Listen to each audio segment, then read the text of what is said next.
check and see if a live comes up on there as well. It should be a second. It takes a little. Let me see. Okay, it's saying it on Open Israel's too coming up on here. So it should be. It's a while. If you see it in a second.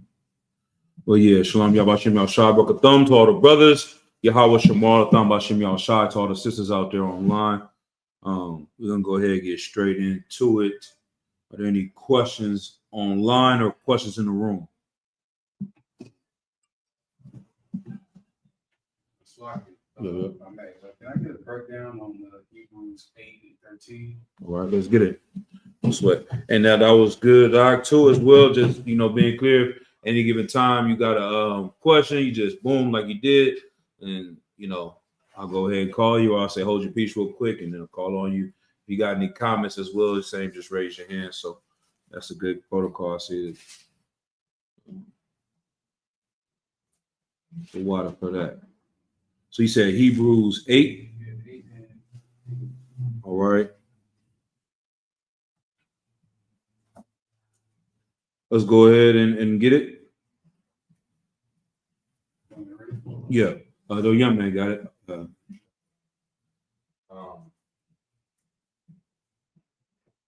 This is the book of Hebrews, chapter 8 and verse 13. In that he said, a new covenant he hath made the first old. Now that which decayeth and waxeth old is ready to vanish away. Right. So, is there any specific question that you have about this? No, they like to use this scripture to say that we're not in the New Testament. Okay. Yeah, so I've been hearing this new argument. This is another thing that we always say in the UPK, that a lot of breakdowns that we have, we never had to break them down. It's because of other people's making up their own understanding, right? Leaning to their own understanding.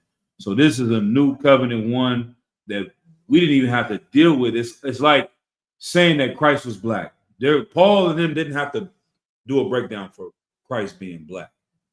They didn't have to do a breakdown for the virgin birth. We have to do these breakdowns because someone is making a new doctrine. So now we have to explain these things that was already, understood at one point in time. So I would ask, how are they using this to say that we're not in the new covenant? Well,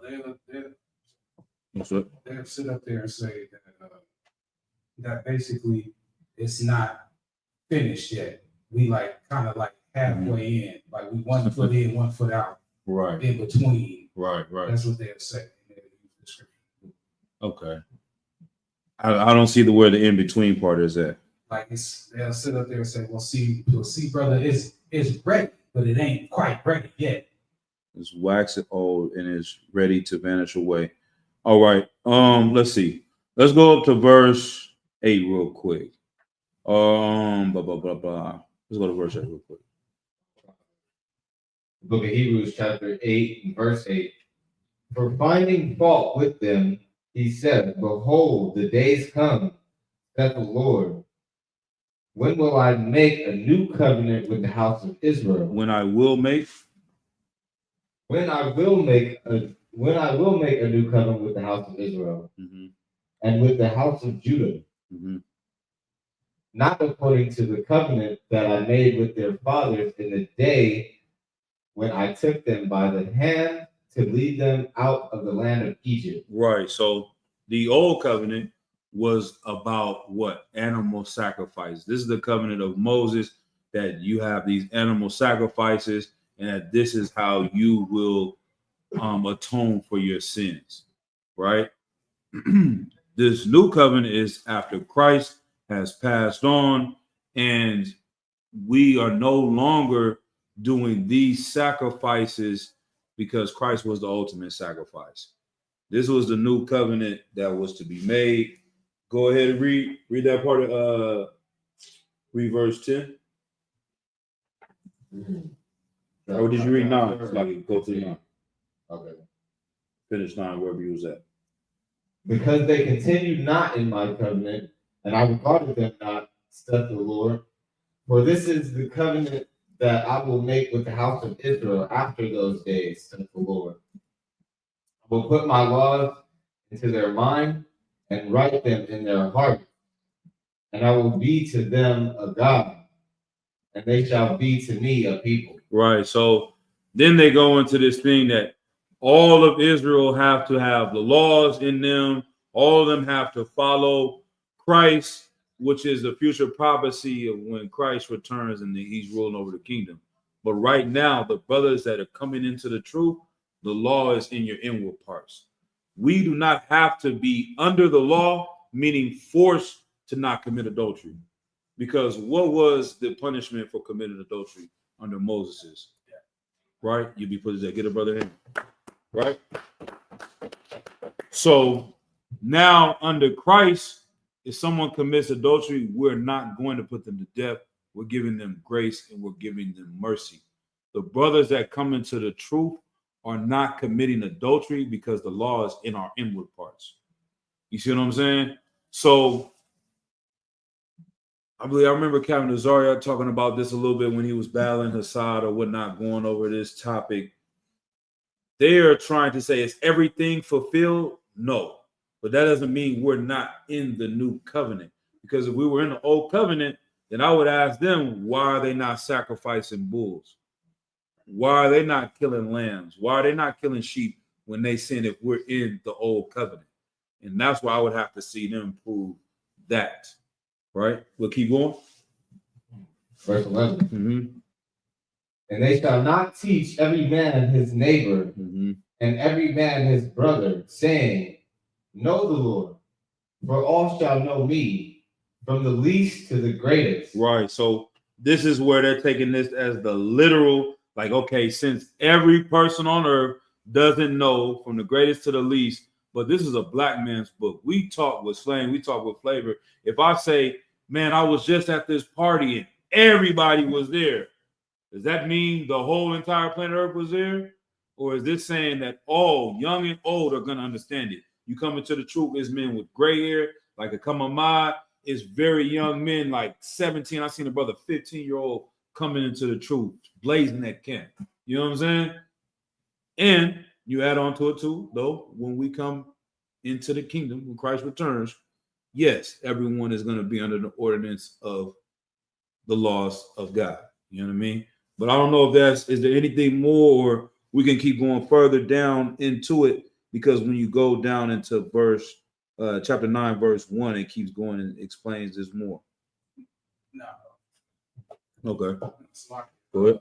He also, the guy I was talking to, he was also saying that he so I asked him the question. I said, so would it be okay then for you to stone a homosexual now today? Right. And he said, well, go ahead and do it. Damn. I said, well, wait a minute, hold on. Like, he's trying to, I'm gonna cut you off.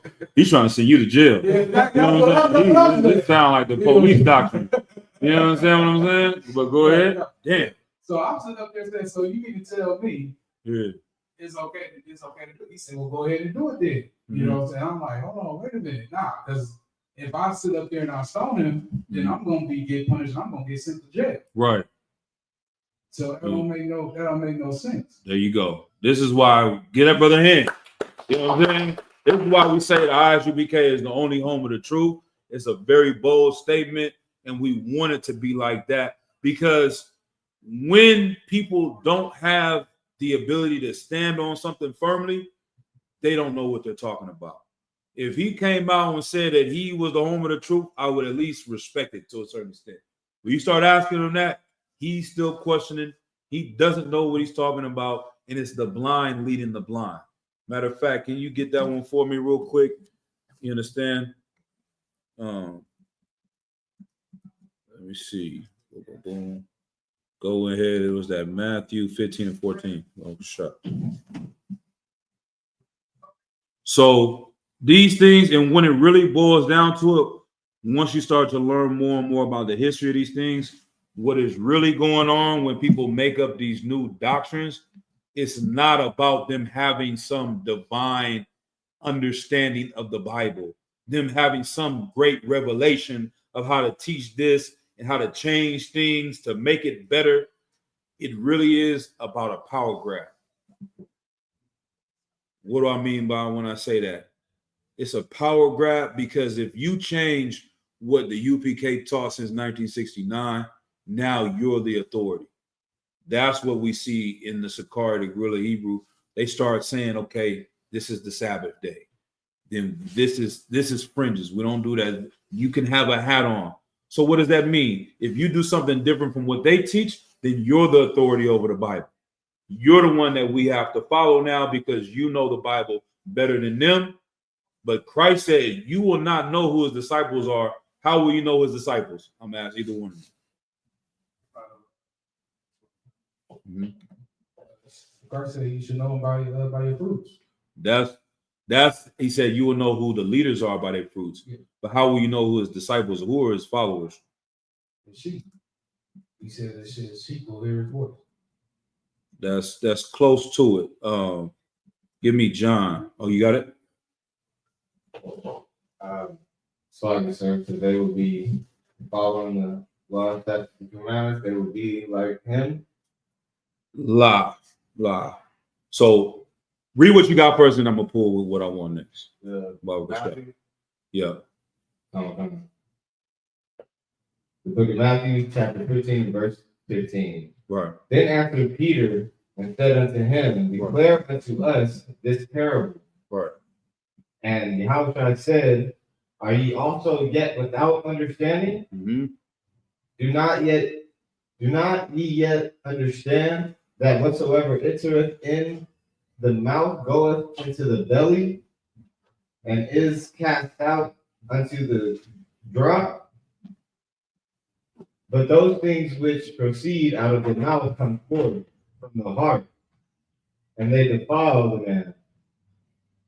For out the heart proceed evil thoughts, right. murders. So if you went up a little bit, I don't know if I pulled you up a little bit higher, but in this story, they were talking about if you didn't wash your hands before you eat, then you were sinning. They had all these traditions that were not the laws, and they were putting them on these brothers. But drop down to verse 14, for time's sake. 15 and 14. These chapter, go ahead. The book of Matthew, chapter 15 and verse 14. Let them alone, they be blind leaders of the blind. Right. And if the blind lead the blind, they shall both fall into the ditch. Right. So for one, that was a right precept you pulled as well, or that you called out, paraphrasing, that you shall know them by their fruits. These groups that are leading men, you can have all these amazing breakdowns. You can go into the Texas Rexes and know all types of, what's the word they love saying, man? Exegesis. You know what I mean? It sounds real smart, real intelligent, but your fruits don't add up. And you know who knows more than fake Israelites? Blow my mind. Who knows more about the Bible than fake Israelites?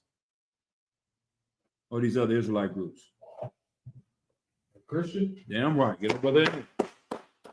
Christians know the ins and outs. They've been to seminary school. They have education. They've traveled to Israel. They've gone through the records. The so-called Jewish man knows the ins and outs of the Torah, the Tanakh, and the language and all of that. But you have to know them by their fruits. So that is right. But also give me John chapter 13, verse 35. The blind leading the blind. These brothers think that their knowledge makes them right. And that's what Christ said, warn them of the leavening of the Pharisees, right? I think that's John, the 1st chapter as well. It talks about beware of the leavening of the Pharisees, which is hypocrisy. These men can teach you these things that are amazing breakdowns and argue why we're not in the New Testament. But did that knowledge of the New Testament stop you from getting pegged? Come on, man. Did that knowledge of the New Testament stop you from buying whores or getting high or loving white women? La. So it's vain knowledge, man. And it's scattering the flock. It's that Jeremiah 23:1. Woe to you, pastors that scatter the flock. I'm paraphrasing. Go ahead when you got it. Like, so you said chapter 9, verse. I said, John, what we want, 13 and 35, I believe. But yeah, this New Testament, like I said, it was never a breakdown for this until these brothers developed that. And Commander John Johanna said it the other day. If I was the feds and I wanted to destroy, the UPK or harm the truth, I wouldn't directly attack it first. I would go and get these other groups, get them to slowly change things, then get them to split up and fight each other, and then slowly change things a little more. And this is what you're seeing happening. And so these doctrinal changes are used to make people be so confused about what is going on here, and no one follow it at all. Because we're going to have to keep searching and finding and digging and reading, looking up this and looking up that in order to figure out how to be better and be righteous.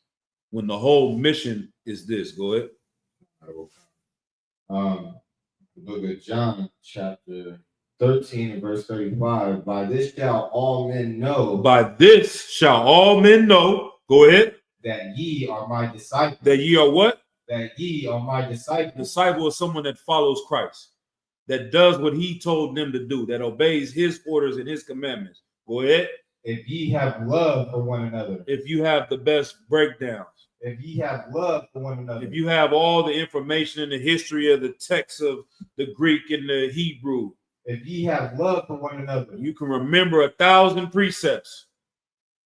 One more time. Have love for one another. That is how you know who's supposed to be the followers of Christ. Right. Brotherhood is what we teach in the UPK. Right. The first and foremost thing. Now, we're going to have breakdown. We're going to know precepts. We're going to go into history. We're going to do the research on the Hebrew. But if we don't have brotherhood, this thing doesn't exist. Right. We need to focus on brotherhood, having love for one another. This is my brother right here. This is my brother right here. This is my sister. This is my brother. What do you need? How can I help you? Am I working on my brotherhood? Because the coldest precept that you can pull, brothers, if y'all paying attention, who knows what's the best precept you can pull? Go ahead. Like I said, the most important commandment. Now, the most important precept, I say this all, is go ahead. 1 John 5 and 3. Lie. It's just a trick question. So I say, is it the one about love thy neighbor? Lie. If you've heard me say it, I said before, you're gonna remember when I said. You got it, Mawagan? Mm-hmm. John 13:31. Lies. That's a trick question. It's not a precept. The coldest precept, the best precept you can pull is your life. Living the Bible is the best precept that you can pull. Being a living example, a living testament of what this Bible says is the best precept you can pull. So anyone can pull anything in here and say, this is what this means, and this is what this means. You should stop eating pork, brother. But you eating pork. So what does it even matter if you're teaching me this? You can say we in the New Testament, we're not in the New Testament. What does that even matter when you're a child molester? When you're a homosexual, what is this Bible even for if you're not even living the book? And Christ said that brotherhood is how you know you're following him. If your group, these brothers tell you these brothers hate each other because they don't focus on brotherhood. They focus on all these other things that puff themselves up and make them seem like great men, and that the spirit is not on them. If the spirit was on them, they would try and gather us together. They would try to become one body. They would follow the UPK. You understand what I'm saying? And like I said, that's not a prideful thing. That is the fruitful thing that we've seen. And we're going to see it over and over and over again because we know the roots of where these men came from. They cannot deliver good fruit because we knew what was going to happen with these men, that they split off from GMS. GMS teaches that you can molest children. So how is this group going to become something? It just doesn't add up. You know what I mean? So that's that I don't want to go into and make this a breakdown about going against these other men because, like I said, I don't know what I'm saying. I'm a friendly swag. You know what I mean? Like, but I'm a brotherly type brother. You know what I'm saying? Like, we don't hate these brothers. We love these brothers, but we have to tell them the truth. And that's one thing that people don't like. What's that precept, Mama Khan? That's like if I made the precept where Christ says they hated me first. Ooh, lie. I said we got to tell them the truth, whether they like it or not. Oh, it's lucky.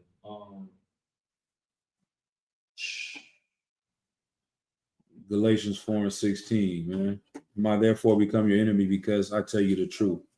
You know what I mean? But let's go ahead. Let's get into the topics. Any more questions, though? Please, any questions? Like Galatians 1:14. Is it Galatians 1:14? That's what I'm asking. No, Galatians 4:16. Yep. But that is something that is very key, man. That a lot of time people become emotional, especially with the Christian church, that you have been programmed to not be accountable, not to look yourself in the mirror.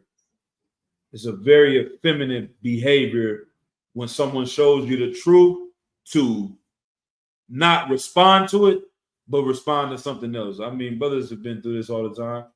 You can, explain something to your rib, and the truth is the truth. You know what I mean? But we're going to talk about something else. Don't kill the messenger, accept the message. You know what I mean? That's what we have to teach our brothers coming up in the truth, coming out of the world, is accountability and to look at things for what it is as opposed to how it makes you feel. Because with me coming out of Christianity, hearing that, for one, the big one, you know what I mean? God doesn't love all people. I'm like, man, I see where it says Paul was apostle to the Gentiles. Are they just saying this? They making this up? I have Asian friends. One of my best friends was a white boy. You know what I mean? He was Irish. Ronan, I rock with Ronan. You know what I mean? What does that have to do with the price of rice in China? You know what I'm saying? The book is the truth. And that's regardless of how I feel about it. You know what I mean? And so once you take that out of it, then it won't make someone become your enemy. You know what I mean? But we good? Any more questions? All right, let's go ahead and get into tonight's topic. We're gonna clap it up one more time, man. All right. 7:43 on the time when we're watching this time. So last week we went into this breakdown. The title of the class is "You Can Learn a Lot from Satan." It comes from it's a hell of a class that comes to the first night. I don't know if you saw last week, but it comes from a Kanye West lyric in the song. He was like, "We love Jesus, but you can learn a lot from Satan." I'm like, "Damn, what the hell is he talking about?" I'm like, "He's an Illuminati. He worshiping the devil." That's back when it was big conspiracy theories. And time went on. Then I always heard somebody say, like, you should study your enemies. So I was like, well, let me go look and see what these people that follow Satan believe. And I came across one of these interviews, and I started watching it years ago. And when I started listening, I'm like, damn, it helped me know the direction to keep going because of the things that they teach. Everything they teach there is contradictory to what we teach in the Bible. So I was able to learn what not to do because they hide this stuff in the culture of America and don't tell you that it's satanic. What am I saying? They'll tell you things like, I'm just doing me. I don't really follow music artists. Music artists are really big for pushing Satanism. They tell you, I never listen to anybody else or try to be like anyone else. I just be myself and do things on my own. And that sounds like, yeah, that's pretty heavy. That's cool. You don't want to follow anybody. For one, it's a lie because there's nothing new under the sun. They do have influences that they follow. But two, it puts this spirit on people of never wanting to follow anyone. Oh, those are sheeple. They're like sheep. They made it become something wrong and evil. You've heard that word before? You heard that word, sheeple? But Christ was the good shepherd because he knows the characteristics of human beings is to follow a leader. And so give me that one that I pulled earlier. Give me Jeremiah 23:1. And this has always been historically the downfall of the children of Israel, Blacks, Hispanics, and Native Americans. Our leadership has put us or led us into the conditions that we're in. So Christ's biggest battle was two main groups. It was obviously the Romans, the oppressors over the children of Israel, and even more so the leadership, the religious leaders, the spiritual leaders, whatever you want to call them, Sadducees, the Pharisees, these scribes, these men that were supposed to be in charge of our people were misguiding them and misleading them. And I can't believe I forgot about it because I got swept up into it tonight. I was watching General Muhammad on the way over here. I forgot that Creflo Dollar asked for $65 million. You know what I'm saying? Like I knew Marvin Sapp asked for 40,000 last week, and I was just caught in the wave too. Like this dude's crazy. This nigga out of his mind. Not realizing that this Christian church really is a group of pimps. Right. And to him, in his mind, he's going like, if you was a pimp, you know what I mean? You went, he was like, yeah, man, I just got a new Mercedes. Bro bought me a Mercedes. And then you go to the pimp ball, they like, brother, this bro just bought me a Maybach. I got 2 Rolls Royces and a 10-bedroom mansion. You're like, damn, my pimping ain't as good as I thought it was. Marvin Sapp, he looking at the history like the great pimps of before me. We got Creflo Dollar, $65 million plane. We got the Catholic Church, 1 billion followers and the most property on planet Earth. We got the Muslim mosques, you know what I'm saying? They got all the oil fields. Like, I just want a little over $40,000. What did I go viral? You know what I mean? He like the small time pimp. But we are unraveling who these are and revealing how evil these men are. Because, like Commander Johanna said he doesn't even have to tell you what he's gonna do with the money.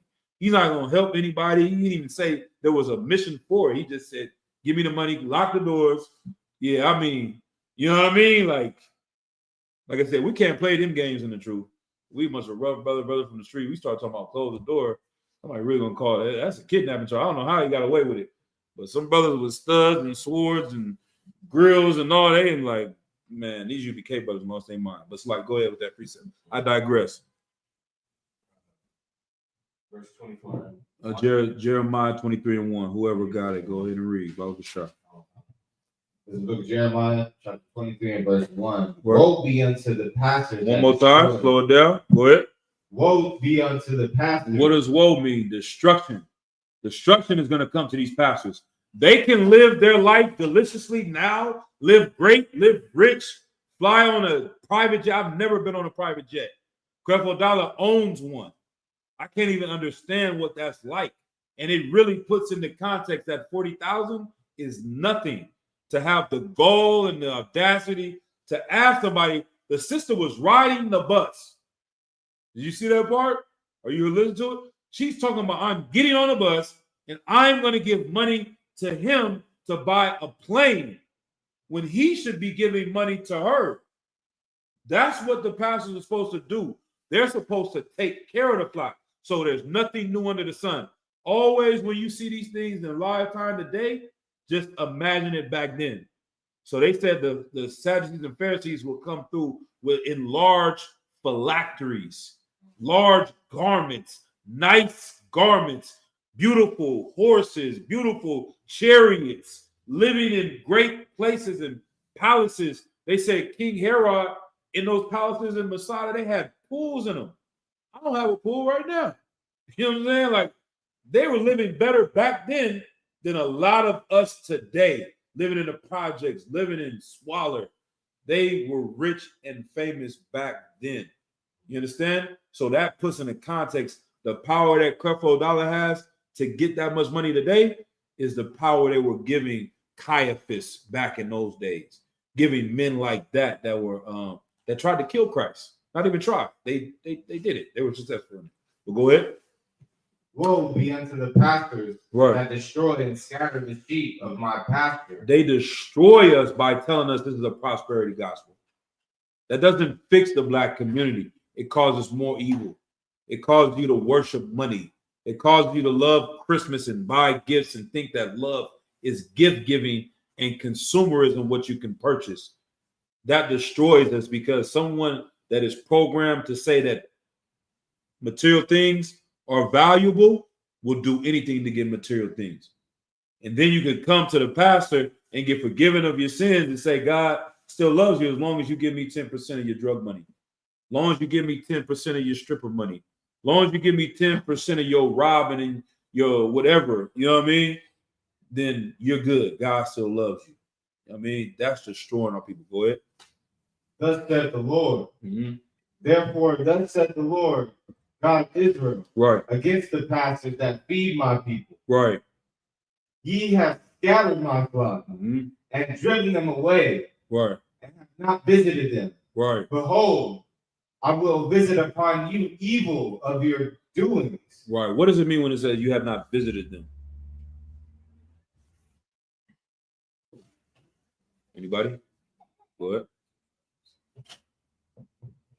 You haven't taught them the knowledge of the truth. Get that brother in. Right. One more. It's another thing as well. You haven't visited him. It's on topic. I just mentioned this. I alluded to this. Go ahead, Mokan. Like sir, they kept their presence among those that are wicked. They haven't shown themselves to the people. In what ways? You on to it? Oh, so like in judgment. Not quite. Visited them. Okay.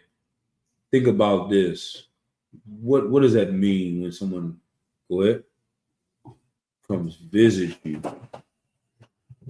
For face value, sir, I'm thinking like he hasn't come shown brotherhood to them. Like he ain't came to the hood or tried to chop it up with people like how Christ did with the other people that were in the world. Right.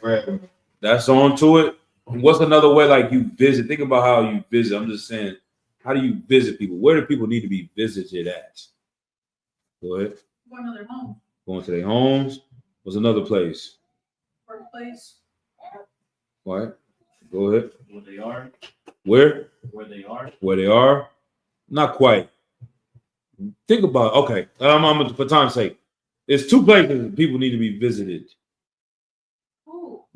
Go ahead. Prison. There you go. Get us in. What's one more? You got to go visit somebody in the hospital. There you go. Get a brother in. You know what I'm saying? Like the sick, the criminals, the ones that are hurting. You know what I mean? They have taken this money from them, but they don't give anything back to them. They don't go out and actually visit the people that the money was given to them for. You were not supposed to go and buy a jet for yourself to go to Nairobi. You were supposed to take that money from everyone and feed the people that are hungry. Visit those in prison. Matter of fact, even better, help stop brothers from going to prison at all. Help these people stop getting sick by teaching them not to eat this pork, not to eat this swine, to have some discipline. You can prevent these things. That's what they say in modern times, that prevention is the best thing. You don't want to wait till someone gets diabetes to help them out. You want to prevent them from getting it. You don't want to wait till someone goes to jail. You should prevent them from doing that. And these men were not helping that. So for time's sake, is there anything else on that one? We can go ahead. All right, let's go ahead. We're gonna get into this topic. So I'm gonna play a lot of these videos. We're gonna see how much time we can comb through this. I might skip around a little bit, but this interview right here is, let me go ahead and put it on the screen right now. This, make this big, and blah, blah, blah, blah. Go ahead and play it. Are filled with all types of anger and rage because of past abuses. What you're really doing, I think, is potentially lighting a fuse. I'm not worried that you're going to pull a gun out of your pocket and shoot me in front of these cameras, but I don't know that somebody else might not do that because of what you said. You're not willing to condemn murder. Let me answer your questions in 3 points. The masses. We have no regard for the masses. Satanism is a religion for the elite. It is a religion for leaders. It's a religion for competent people. It's not a religion for anyone who wants to be a Satanist. We don't say welcome to the club. The homeless, the handicapped, those with multiple sclerosis. I don't want the homeless, the handicapped. The people in Mother Teresa's home for the dying and the destitute, they need not apply. I don't want them. You've taken that on your shoulders. That's your job. You're doing a great job with the homeless. You help everyone. We're helping those who help themselves, as it says in your Bible. And you can take the weak. No, it doesn't you, say that in the Bible. You can take the decrepit. You can take people who can't help themselves. We don't want them. It's simple. It's very All we're simple. saying is if The you homeless you don't want to shelter? No, I don't want to shelter people who can't take care of themselves. Why You can't shelter they? The hungry and the homeless and starving you you don't have want to more. feed? I looked up something right now. 36 plus 24. What is that? 30, 50 is 60%. 60, about roughly 60. In 2023, Black Americans represented 36.6 of the homeless population, while Hispanics or Latinos made up 24%. That's 60% of the people that are homeless. We didn't even throw in the Native Americans. They don't even pay attention to what's going on with GAD. You understand? These figures contrast with their representation in the general U.S. population, which is 13 and 19% respectively. So we double and then some of the homeless population in America. So when they're saying they don't care about the homeless, in essence, they're really saying they don't care about Black people. Right. You can learn a lot from Satan. You see what I'm saying? He will tell you who he is and what they really believe. He said this is a religion of the elite. Give me Matthew 5:3 by Gashal. And then I'm going to keep playing this while you pull that. Gina, go ahead, Gina. What were you saying? That produces more of the same. There has to be some change. If you look at the animal kingdom, Even how that is word, the I'm sorry, because even produces, what does that allude to? She said that produces more of the same, helping poor people. Go ahead, sis. Music industry? Not quite, not quite. She's saying if we help poor people, it produces more of the same. What is that alluding to? You got to read between the lines, but they talking this coded language. What do they call it? Dog whistle language? What is it, Mawakan? What do you think? She's saying that if we help these people, then it's just going to allow them to flourish and make more of them, like children. There you go. There it is. Producing sounds like giving birth. You know what I mean? You're producing more children. She's talking about us like they're animals. If you feed Black people and Hispanic people, they're going to make more poor Black people and more poor Hispanic people. If you leave food out in your house, guess what? You're going to get more roaches. So why would you leave food out there when you're going to get more roaches in your house? What should you do? If you're wise and intelligent and elite, what should you do if you got roaches in your house? Go ahead. Only one answer. There you go. That's what they're talking about. Exterminating Black, Hispanics, and Native Americans, which is kind of interesting because if you follow Satan and Black people and Hispanic people are God's chosen people, you probably would hate niggas. You understand you see how it goes hand in hand? They don't have to tell you. The book is about us. It's about helping us. They read the book. They studied the book more than you do, more than you pick it up. You are going to watch TikTok for 10 hours. You know what I'm saying? You are going to watch Instagram and not read your book that's been given to you to save your people. While a Satanist is going to be in here like this. Don't let them be a better follower of Christ than you. You understand? Don't let them study you more than you do. The Jewish people spend 16 hours a day in the, what they call it, the Shiva, studying your book because it helps them destroy you. Right? They go in here and find out who we are and use this to enlighten their people of how to think and how to live. So even sometimes they might not even understand it. Some little white kid in Iowa is watching this and like, yeah, why would I help the poor? He's getting indoctrinated on how to hate niggas. Why would I want to feed people that can't feed themselves? You're right. They are going to produce more abortions. Eugenics, kill them all. We need to have more abortions to kill more niggas and spics. It's that simple. They learn this and it creates their whole ideology of how they're going to war with our people. And the cold part about it is, talked about it last week, with these people, is we're sitting here watching two people have a conversation, one opposing, one for. But what is the interesting thing about this? Go ahead. They're both, Yep. like I said, they're both Satanists. Damn right. Christian church. And these Satanists, these are the little homies. You know how if you study like the Norteños, you got the Norteños on the street, the frontliners. Then you got Nuestra Familia, who's really running things in the back. You got La M that's running the things. You got the Soreños on the front line. These Satanists are the frontliners. The big homie is the Pope. The big homie is the Jesuits. The big homie is the Christian church. You understand? Right. So they're sitting there having this battle with each other when in reality, he's laughing like, damn, we believe the same thing. You know what I mean? We're going to play this game right here. But did I have a precept? I want it. Go ahead and read that. Like I said, you said Matthew chapter 15 and verse 35. 5 and 3. No sweat. If you guys have any questions or comments, feel free to chime in. I know y'all brothers have some excellent points. If anything comes to your mind, please. I don't want to be the only one. You know what I mean? Anything come to your mind? Matter of fact, I'm gonna call on you, Mawakan. What do you think about this?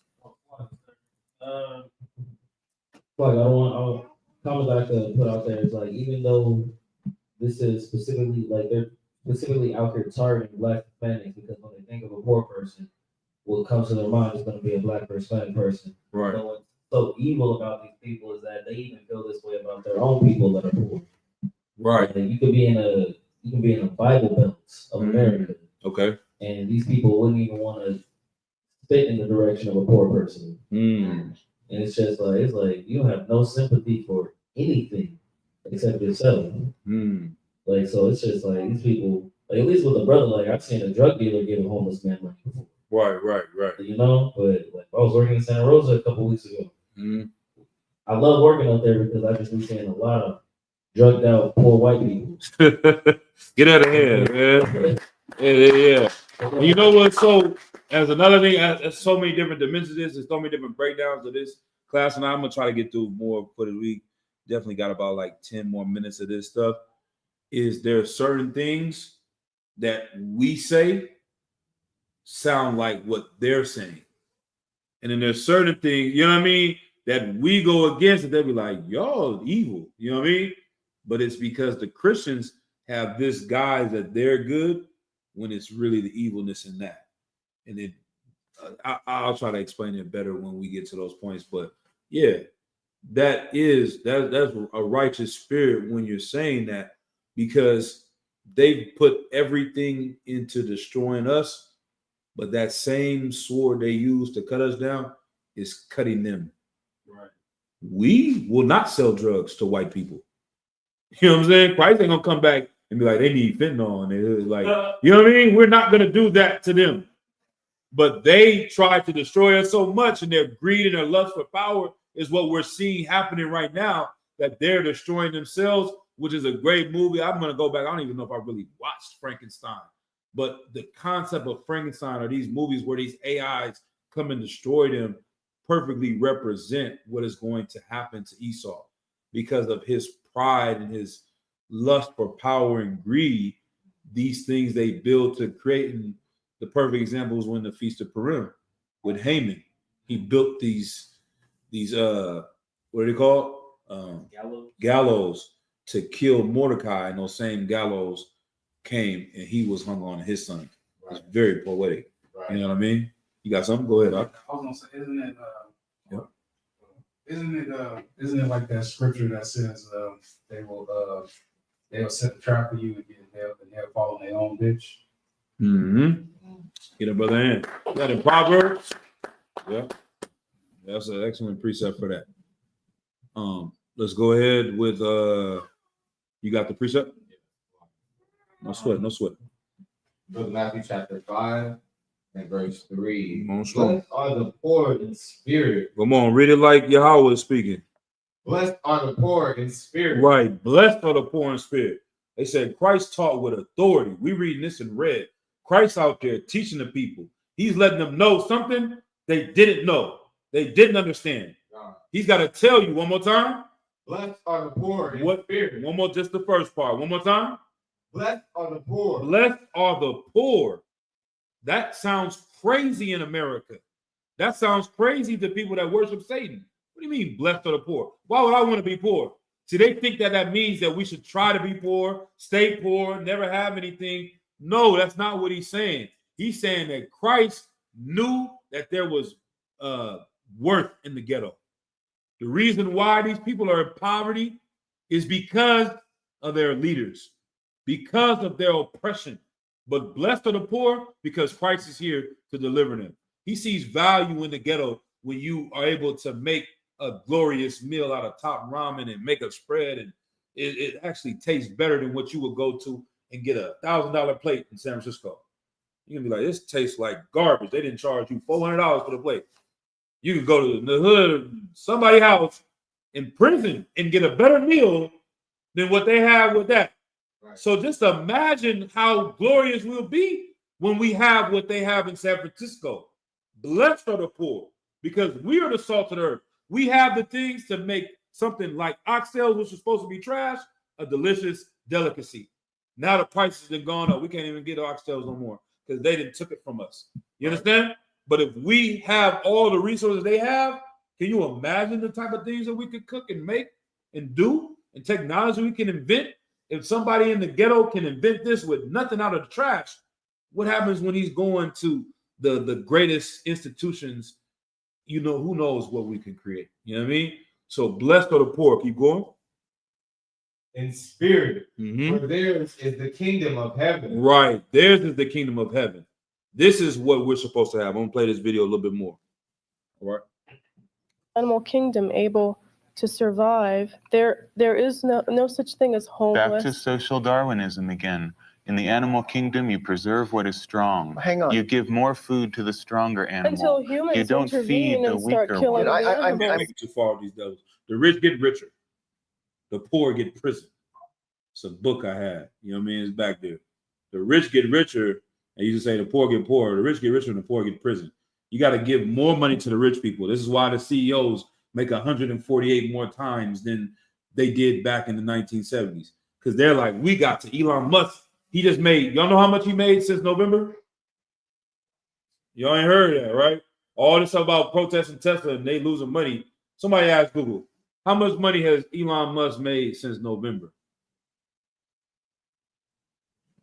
This is what's happening right before our eyes.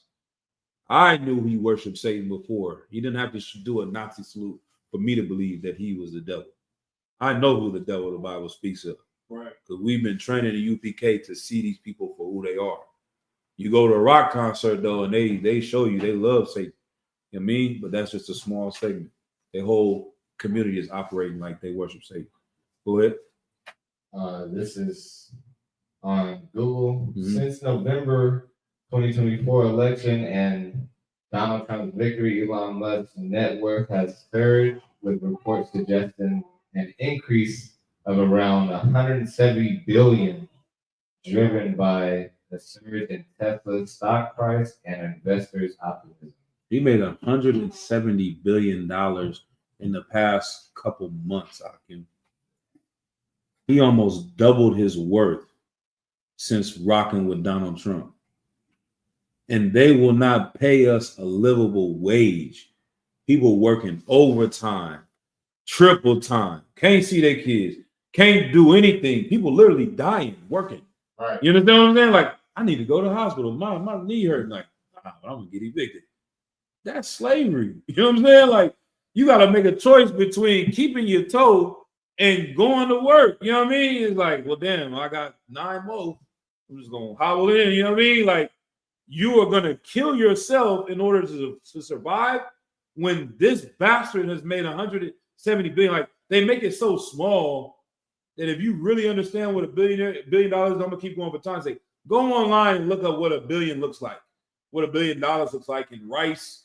Look at what it looks like in real time. They'll show you a little video of a stack of $1 million. Then they'll show you a stack of you know what I mean? Has anybody ever seen that before? You know what I mean? It just looks ridiculous. Like they're bringing a whole truck. He got one of those billions in cash. like 400 sometimes over. He's up in the 400. Your Brian can't even comprehend how much money that is. And that's just him. And the things that we forget is that if he made that much, he's got about 1,000 friends closer to him that made hundreds of millions of dollars with him that time. So once again, they want to give more to the strong. Social Darwinism. How do you create a perfect animal? Evolution. The strong survive, the weak die off. Once again, social Darwinism is saying they need to make a master race of people that need to get stronger so they can get their weapons and they can get their power and they can kill off all these niggas and spicks and savages. This is what Satanists are saying. All right, let's go ahead. Trying to, There's no welfare in Nicholas, the animal I'm world. trying to remain as academically detached as I possibly It's not can. an academically But what you're detached saying question. is so absolutely disgustingly outrageous. Now, And just to wait, me- just wait a minute. Let To me. you, To me, it's Zena, disgustingly outrageous Zena. that you would help these weak people who are draining our resources, who are causing so many problems. We could be doing positive things in the world. Zena, I want to ask These you. weaklings are taking away Yeah, all of our well, energy that's- and that's- resources. And you've decided. This dude get knocked the hell out. You know what I'm saying? But they want to call some niggas weaklings, not realizing the reason why we're in these conditions is because we don't follow the laws of God and we don't, you know what I'm saying, have brotherhood. It's not because we're weak. It's because they're evil and we sinned against our God. But these people really believe this bull. And one last thing he said right there that just something came to me, but I'll let it go. But you know, he said these people. You know, they always talk about that. Well, you know, in the movies when the white people they be like, "What's up with you people?" The black lady be like, "What you talking about, you people? Like, who are these people? Why don't you just say niggas? Like, you just keep saying these alluding to welfare. That's a sign. You know what I mean? Welfare. These people, weaklings. Like, come on, man. Decided to Say help what them. you That's mean, you know what I mean? disgusting to me. You've never been to a refugee camp. Why would I possibly want to go to a refugee camp? Well, Zena, I've been You have there. this I wanna ask masochistic Zena. love for She's a woman. weakness. and what do you think that'll gain you? Because You wanna ask me? women have more 'Cause women sensitive are natures. soft. I just want to make sure it isn't this firm resolve of this If man you who's think over. that you're gonna get a soft reaction from me because I'm a woman, then you I'm won't. not. If you were in an Ethiopian famine camp, What would You I be would- doing there? you Isn't would that the not- problem of the Ethiopian government to take care of their own people? Why should we be taking no, I tell you care what, it's of the them? problem of. It's the problem. Like I said, sometimes little sprinkles of truth. You know what I mean? Like, we should be taking care of our own people. We shouldn't depend on Esau in order to be better. So Right. that's a little bit like, okay, yeah, the Ethiopians should take care of themselves. And these other people should take care of themselves. But the way they're masking it is really they're trying to destroy us. Problem of a communist totalitarian ideology in the Mengistu government that put those people in the place, I agree with you philosophy, there. Well, sir, that's a philosophy fine. So that's of their- dialectical materialism, a communist me first philosophy that is nonsense. Let not me- far from what you said. See, now, that's just okay. wait. With that, with the communist thing again, which really is counter because capitalism is very about me first, ain't helping nobody. We see Elon Musk has done all this with the capitalists, so this is how it's showing he's the devil. You know what I'm saying? What are you talking about? You know what I mean? They both lying. You know, it's an amazing thing to watch. Let's put it back on an academic level. No, let's get back to the refugee camp. Okay, now You don't. I want to ask Zena. You don't want to feed starving people. You want them to die. That's what you're telling Now, me. I like your salesman technique of putting words in people's Well, mouth. then you speak for yourself. Did I ever say I want them to die? I'm saying, why do they exist in the first Would place? you feed them? Why would they be allowed Would to you raise exist? money? Would you do what you could to collect the resources to feed them? Would a wolf raise money to collect resources for the to feed whelps of the litter. a Would monkey you- in the tree? Just yes or no, would you? I'm using analogies. No, of course I wouldn't. If I did that, wouldn't they become more and more dependent on me and less dependent on themselves? No. Not Why is necessarily. Well, that? that hasn't been proven yet. No, so. not necessarily. Well, if you look at the welfare state we have and the people who are on welfare, What are isn't they it doing true to that there are improve their lot? generations of Nothing. there are generations of welfare recipients? And then what's the devil in details of that one? The welfare state. Let's see if anybody can catch it. Go ahead. We know what they're saying, but what's the truth? Go ahead. The truth is that they're the ones that's mostly on welfare. Yeah, that brother, it ain't soft. Even inside of that, you know what I'm saying? They want to make it about us, but white people are the ones that have food stamps the most. They get farmers, what's that called? Subsidies. All their businesses get these loans and they don't have to pay them back, grants, everything to prop them up, vet loans, vet this, everything to put themselves up. That is really the welfare state. No one's bigger than the welfare state than Wall Street. Right. They had a big crash of the market in 2007 and they got bailed out with billions of dollars. How is that not the welfare state? But they mad because you can spend money on Cheetos and they want to cut the Cheetos out your food stamps. Like you're the problem with the world. These people are the devil, man. But I'm glad that they give you a glimpse of what they think, because the real dangerous one sitting here is the one that's in the suit that's talking about he cares about the people in Ethiopia. Because he's going to go over there and say we're raising money to feed these people in Ethiopia and buy himself a jet, which is more satanic than that. You understand? I It's not understand like that. it's not like just a temporary thing. No one's defending welfare.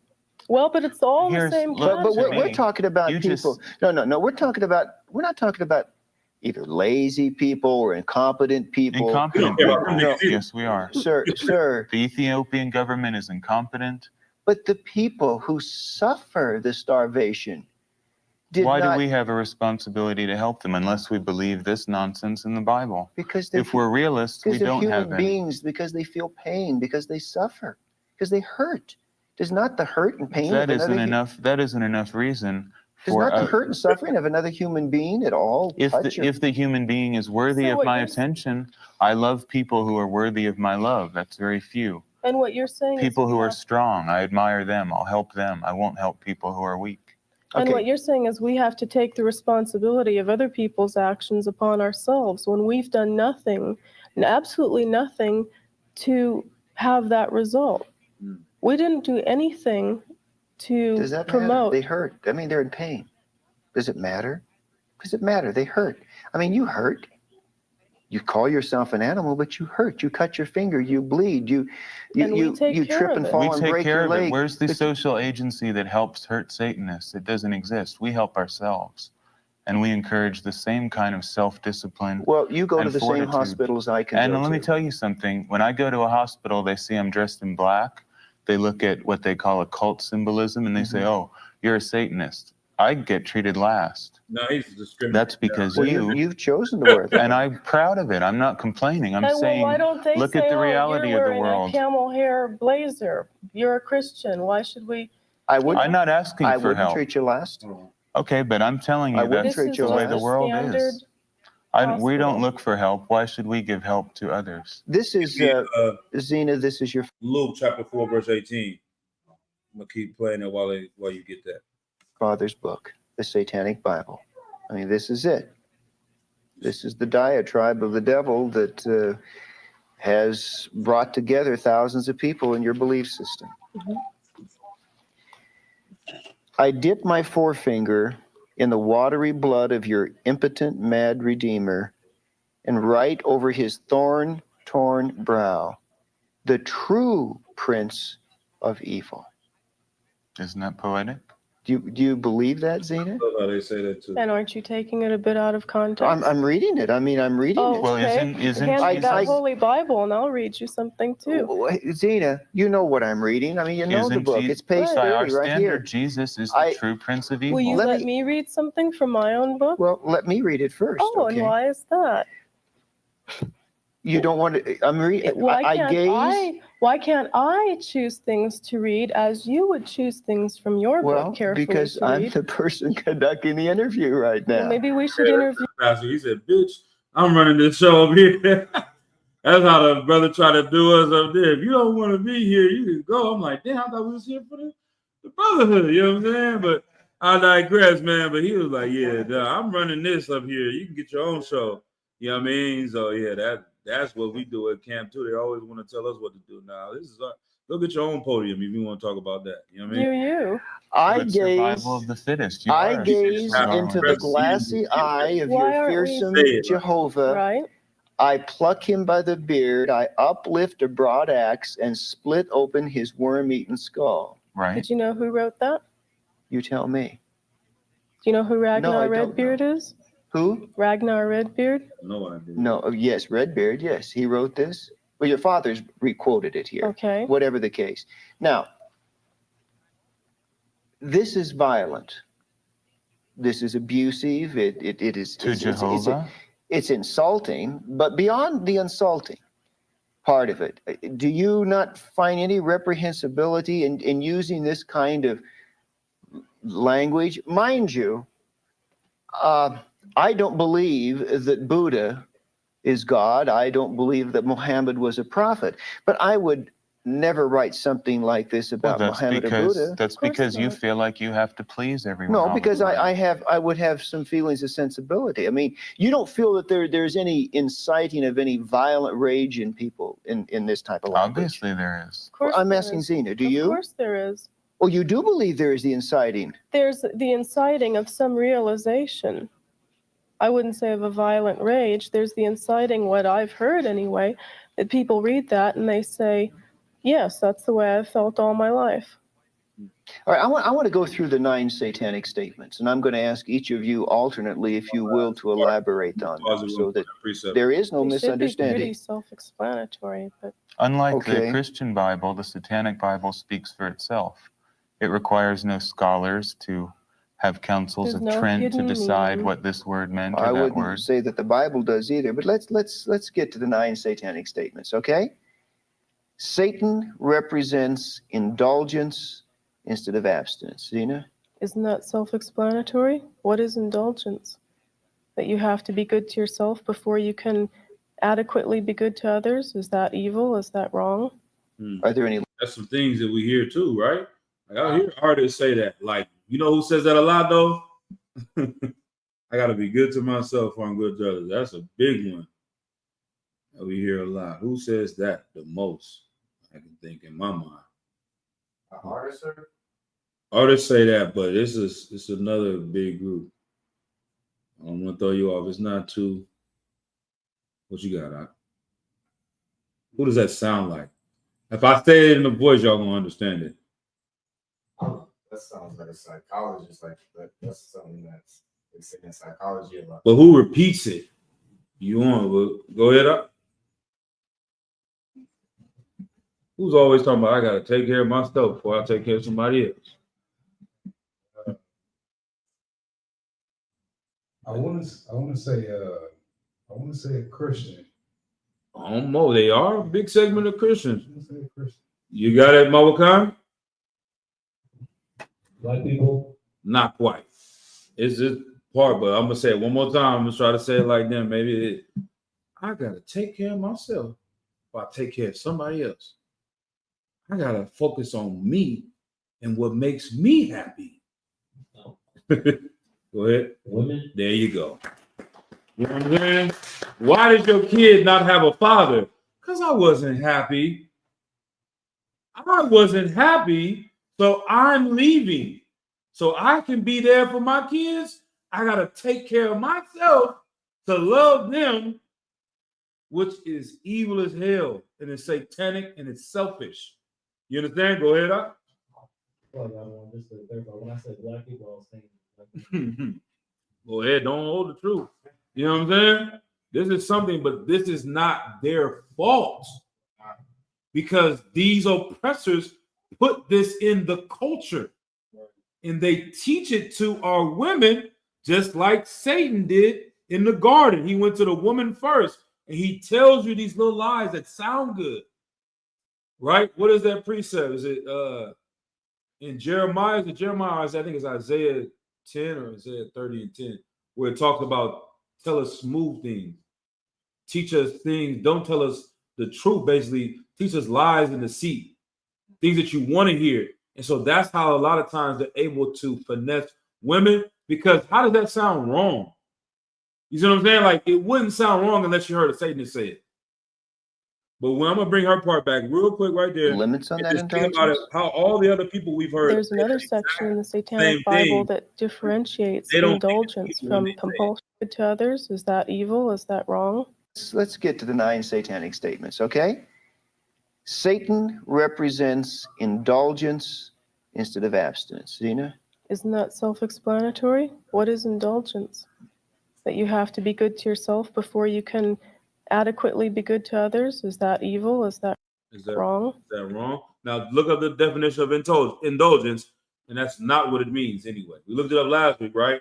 So that's not it, but that's the spirit they're putting on people, and a lot of families been destroyed by that because they start to believe if mama ain't good, the kids ain't good, and if I ain't happy with myself, I have to leave and get my happiness to take care of them. When if you really cared about the child loves their father. The child doesn't have the issues you have with their father. They're happy with their father. You're going to take away their happiness and cause them to get high, because children that grow up without their fathers get high more than children that don't. They get molested more. They have more sexual promiscuity. They don't go to college. They go to prison. They're more emotional. All these things are going to happen to your child because you're not happy. But you don't care about them, which is what you're actually saying you're doing. It's selfish, it's greed, it's satanic, it's evil. And these are the things they tell you in a nice way. And you'll read some quote or see somebody's interview. You're like, yeah, that makes sense. I should take care of myself first. That's not the spirit of the Lord. Go ahead. What is indulgence? Indulge. Right. To allow oneself to enjoy the pleasure of, become involved in an activity, typically one that is undesirable or disapproved of. Damn. That's complete. She didn't say none of that. She left that part out. Like, I'm gonna do indulgent is sexy red. She's indulging. You know what I mean? Every time you see her, she counting up money, she's smoking a blunt, she twerking wherever she want. She's just living her life up. She's indulgent. These rappers indulgent. Lil Wayne is indulgence. If you had a poster board of indulgence, I'll put Lil Wayne up on the screen. This nigga didn't do nothing but sit lean and get high to his heart's end, and now his hair falling out. He looks like a gremlin. You know what I'm saying? He don't know what day it is. They done revived this nigga about 1,500 times. He's not dead yet. He's a walking miracle. If he come into the truth, he's gonna have the greatest story. You know what I mean? But either that, I doubt he's coming in the truth. So not to shock you all, but Lil Wayne's gonna die. You know what I'm saying? Like, he's not making it to old age. If he continues the path he's going, it's gonna be a whole bunch of RIP. He was the greatest rapper ever alive, and now he's the greatest rapper that's dead. You know what I'm saying? Because he's done nothing but indulge. He's followed Satan. You know what I mean? Right. But let's keep going. What we got for Luke? You said chapter 18, right, sir? Yeah, so if the opposite of indulging is, then we abstain. They said not to abstain, we abstain. We don't smoke cigarettes. We don't smoke weed. We don't smoke crack, heroin. We don't pop Percocets. We don't sleep with white women. We don't eat pork. We don't eat shrimp. We don't get tattoos. We don't celebrate Christmas. We don't celebrate Halloween. We got a whole list of 600 plus laws telling us what not to do to be righteous. It doesn't sound like fun. It doesn't sound like you do what you want to do. You're doing what someone else is telling you to do, but you're actually going to be free. I forget that precept, but it'll come to my mind. But go ahead when you got it. This is the book of Luke, chapter 18, verse 1. And he spake a parable unto them to this end. Where was that? Where you at? Luke. Luke 4 and go to 16. Actually, want to start at 16. So I'll write out one more time, though. We're going to switch our reader. That's my brother, man. I mess with him a lot. He's my nigga, though, man. Fuck, I rock with this. I'm about to use wrong language, man. That's my brother. You know what I mean? 18. Yeah, is the coffee hidden? Yeah. Gotta get it. I know it's been a long time. We're going in the class, man. You know what I mean? Book of Luke, chapter 4, and verse 18. Start at verse 16, Baba Kashar. Verse 16. And he came to Nazareth, where he had been brought up. And as his custom was, he went unto the synagogue on the Sabbath day and stood up before to read. Right, and that's another thing. Just little certain things like that. Like if you listen to NBA YoungBoy, he'd be talking. He'd be like, "I did this to do that." And I'm like, man, that's a real Louisiana country backwards type talk. I'm like, what you mean I'm for to go do what? What does that mean? But when I read about it, I'm like, damn, that's some nigga type talk. Like he stood up for to read. Like he went up to go and read. That's basically what it's saying. So, well, go ahead. Verse 17. And there was delivered unto him the book of the prophet Isaiah. Right, Isaiah. Right. Keep going. And he went and when he had opened the book, he found the place where it was written. Mm-hmm. The Spirit of the Lord was upon me. The Spirit of what? The Spirit of the Lord was upon me. Keep going. Because he had anointed me to preach the gospel to the poor. To who? To the poor. So Christ, he's reading his precept and he's saying the Spirit of the Lord was upon him because he had to go preach the gospel to the poor. And it's going to be something that's key on here. I'm going to keep going, but this is very important, showing a contradiction to how they are. Keep going. He has sent me to heal the brokenhearted, to preach deliverance to the captives. To who? To the captives. The slaves, right? Keep going. And recovering of sight to the blind. So not even physically he healed the blind, but also spiritually. We've been blinded to see the truth. Christ came to heal that. Keep going. To set at liberty them that are bruised. Right. To preach the acceptable year of the Lord. Right. All right. Now, go and get Isaiah 61 and 1. Baba Kashah. And then I'm going to play a little bit more of this. Are there any limits on that indulgence? There's another section in the Satanic Bible that differentiates indulgence from compulsion. Okay. Maybe you'd And like to read that part. self-destruction. Would you not, let's suppose that a pedophile's indulgence were the molestation of children? Would you place that under this particular heading here of the first satanic statement, if that's his indulgence? It's clearly stated in there how we feel about children and animals, and you know it. I'm asking you. It says in the Satanic Bible that we revere children and animals above all things. So there are limitations on the indulgence. Of course. There are limitations imposed by your own self-discipline and fortitude, not because you believe what you read from God. That's a very primitive and silly way to go about living. We live because we know what is right for us. You know. Mm-hmm. And to us, as it says in this...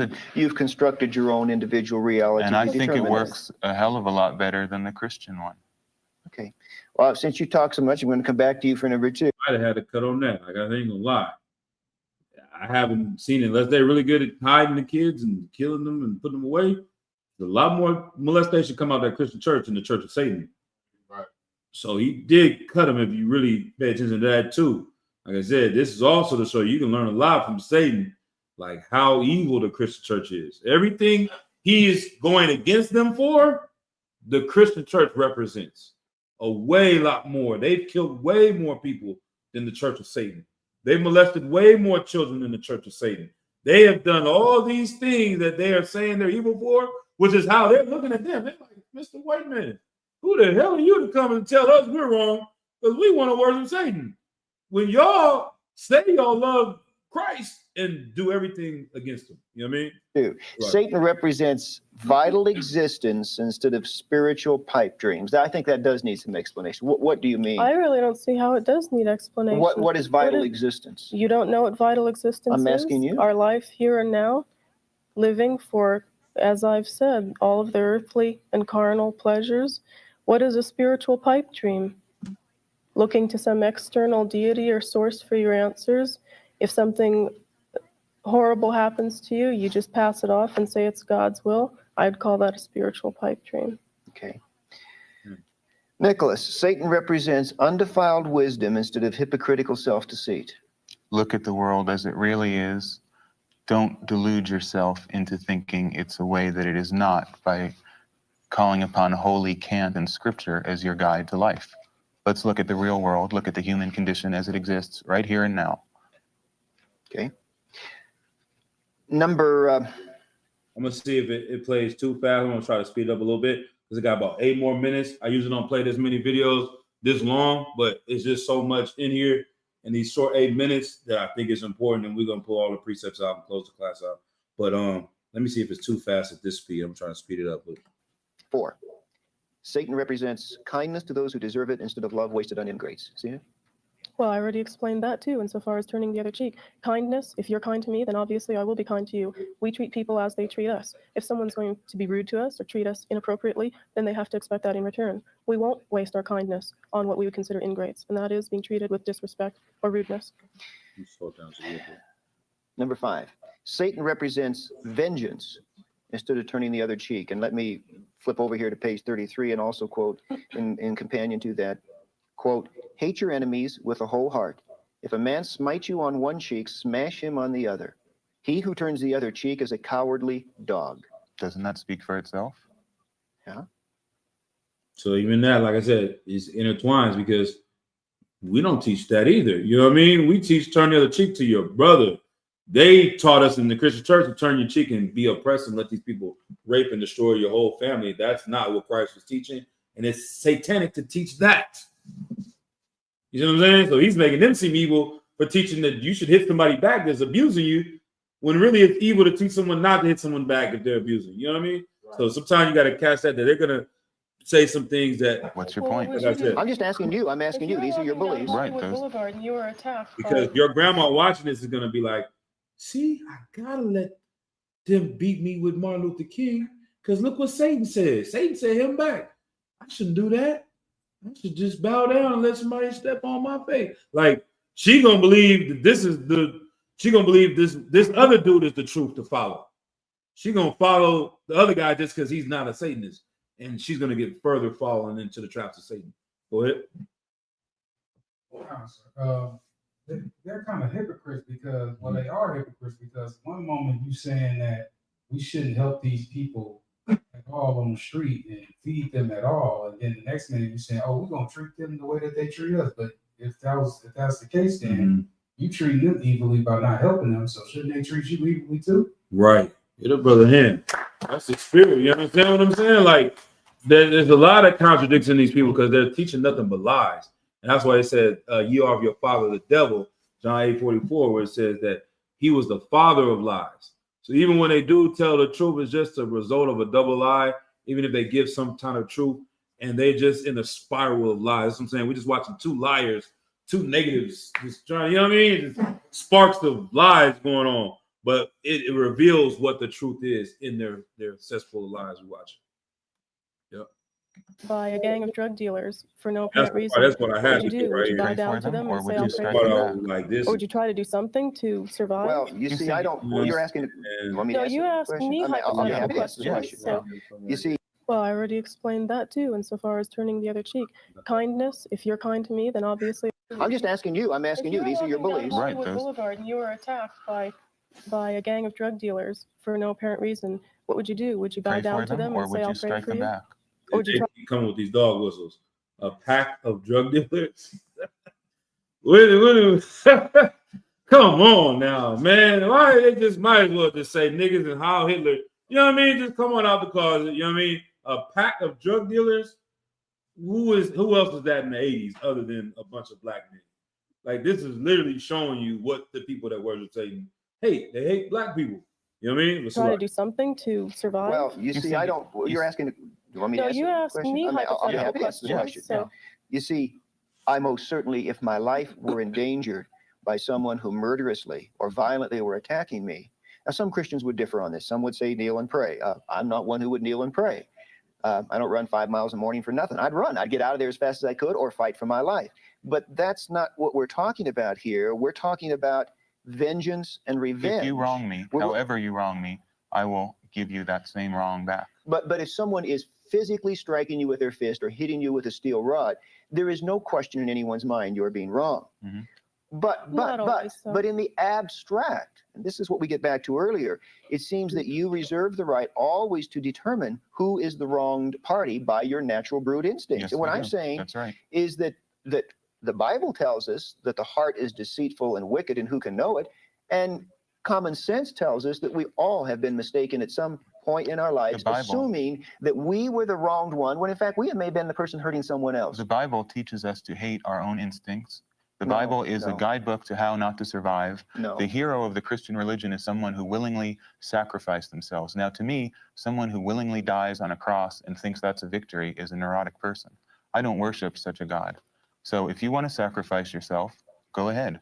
We want to live and survive. And you Give me where we at, Isaiah 61:1. This is key right here, because this is the precept that Christ pulled in Luke that we read. But if you read down a little bit further, it shows you like the militancy of Christ, shows you the revolutionary he was, and he shows you the powerful thing. We said we missed the part where he closed the book. Matter of fact, Salaki, just hold that page, go back to Luke real quick. And whoever gets it first, but time say we're going to go to it, because like I said, I got a little bit more, about 5 more minutes of this video. Luke 4, we didn't finish the key parts of this. Verse 19.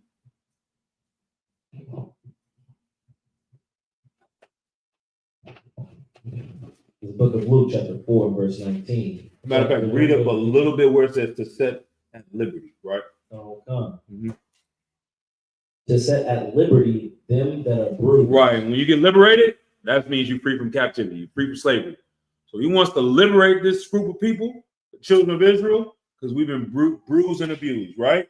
Keep going. Verse 19. To preach the acceptable year of the Lord. Right. To preach the acceptable year of the Lord. These things are going to happen when the Lord comes and delivers his people. Keep going. Verse 20.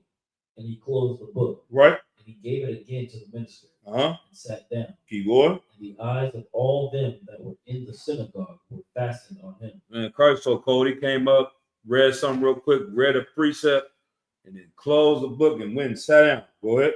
Verse 21. And he began to say unto them, this day is this scripture fulfilled in your ear. And it's even cool, like visualizing that. Like he didn't say it. I might have always read it like he was up there, read what had happened, closed the book, and then said that part. But it's like he came up here, read this precept, then went sat with my Wakan and said, that's talking about me. Like that's gang. Like what the hell? Everybody looking at him like, who is this nigga? You know what I'm saying? Now go to Isaiah and read the precept and see how even more cold it is. Because when you see that precept in its full and entirety, you see how gangster Christ is. Because they said Christ is a fool because it's a religion about somebody getting killed and sacrificed and dying, and that's it. You worshiping a God that wants you to die or just give up your life all the time. That's not what Christ was here for. He's telling them his mission right here in Isaiah. Go ahead. Book of Isaiah chapter 61 and verse 1. Right. The Spirit of the Lord God is upon me. Right. Because the Lord hath anointed me right. to preach good tidings unto the meek. Go ahead, to the poor. He hath sent me to bind up the brokenhearted. To heal them. Go ahead. To proclaim liberty to the captives. Free the slave. Go ahead. And the opening of the prison. Who's locked up in prison? You know what I'm saying? Blacks and Hispanics. Go ahead. To them that are bound. Right. Verse 2. To proclaim the acceptable year of the Lord. This is what Christ said. He's so gangster, right? But you didn't hear the rest of it. You go to Isaiah and read what he's talking about. What is the acceptable year of the Lord? What does the Lord want? Some brother that just died on the cross and that's it? Sacrifice his life and give up? Like that's what the Satanists believe it's about? Go ahead. Are you asking that? I want you to read it. Come. Go ahead. Come. This is the acceptable year of the Lord. This is what we pray for. This is the patience and the faith of the saints. Go ahead. And the day of vengeance. The day of what? Of vengeance. Keep going. Of our God. Of our power. You understand? This is the acceptable day of the Lord. When Elon Musk gets everything that he deserves for oppressing the Lord's chosen people. Right. When these people in power get their recompense or their payback for what they've done. So this Christian pastor don't want to talk about that. He's just going to tell you that we got to love everybody, hold hands, get abused. That is masochistic or whatever. Like that is some sick, demented religion where you just become abused forever and do nothing about it. When Christ said, I'm here to free these niggas from prison. I'm here to end the slavery of my people. I'm here for the acceptable year of the Lord when it does what, Mawakan? The day of vengeance. The day of vengeance. Go ahead. Of our God, to comfort all that mourn. Give that a hand. That's what this is about.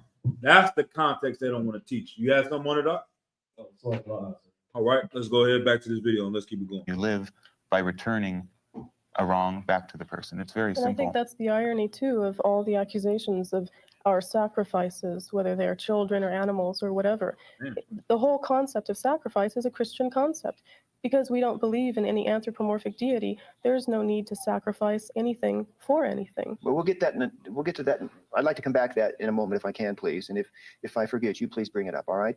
I want to get through these statements here. Number 6, Satan represents responsibility to the responsible instead of concern for psychic vampires. Zena?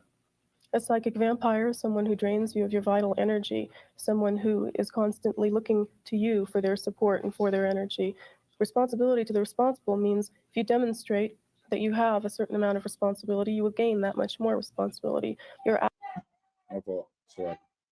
actions are rewarded by what you achieve or what you acquire, rather than being siphoned off to someone who hasn't deserved them. You know, that sounds like what women are saying a lot today too. Psychic vampire, they draining my energy.